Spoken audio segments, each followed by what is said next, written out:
ಗ್ರಾಹಕ ಸ್ನೇಹಿ neo fresh ಬೆಂಗಳೂರಿನ ಯಲಹಂಕದಲ್ಲಿ ತನ್ನ 2ನೇ ಶಾಖೆಯನ್ನು ಓಪನ್ ಮಾಡಿದೆ. ಈ ಶಾಖೆಯನ್ನು ಸ್ಫಟಿಕಪುರಿ ಮಹಾಸಂಸ್ಥಾನದ ನಂಜಾವಧೂತ ಶ್ರೀಗಳು ಮತ್ತು ಸ್ಮಾರ್ಟ್ ಕ್ಲಿಕ್ ಸಂಸ್ಥೆಯ ಸಂಸ್ಥಾಪಕ ದೀಪುಗೌಡ ಉದ್ಘಾಟನೆ ಮಾಡಿದ್ದಾರೆ. ಈ ವೇಳೆ ಮಾತನಾಡಿದ ಶ್ರೀಗಳು, ನಿಯೋ ಫ್ರೆಶ್ ರೈತರ ಬಾಳಲ್ಲಿ ಬೆಳಕು ಮೂಡಿಸುವಲ್ಲಿ ಯಶಸ್ವಿಯಾಗಿದೆ.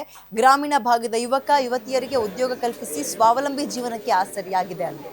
ನಂತರ ಮಾತನಾಡಿದ ಸ್ಮಾರ್ಟ್ ಕ್ಲಿಕ್ ಸಂಸ್ಥೆ ಸಂಸ್ಥಾಪಕ ದೀಪುಗೌಡ, ಬೆಂಗಳೂರಿನ ಹಲವು ಕಡೆ ನಿಯೋ ಫ್ರೆಶ್ ವಿಸ್ತರಿಸುವ ಕಾರ್ಯ ಆಗ್ತಾ ಇದೆ. ಜೊತೆಗೆ ನಿಯೋ ಫ್ರೆಶ್ ತನ್ನ ಗ್ರಾಹಕರಿಗೆ ವಿಶೇಷ ಆಫರ್ ಮತ್ತು ರಿಯಾಯಿತಿಯನ್ನು ಕೂಡ ಕೊಡ್ತಾ ಇದೆ ಅಂತ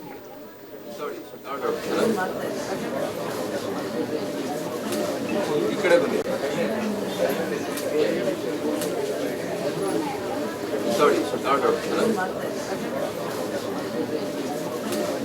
ಕಡೆ ಬಂದಿದ್ದೆ.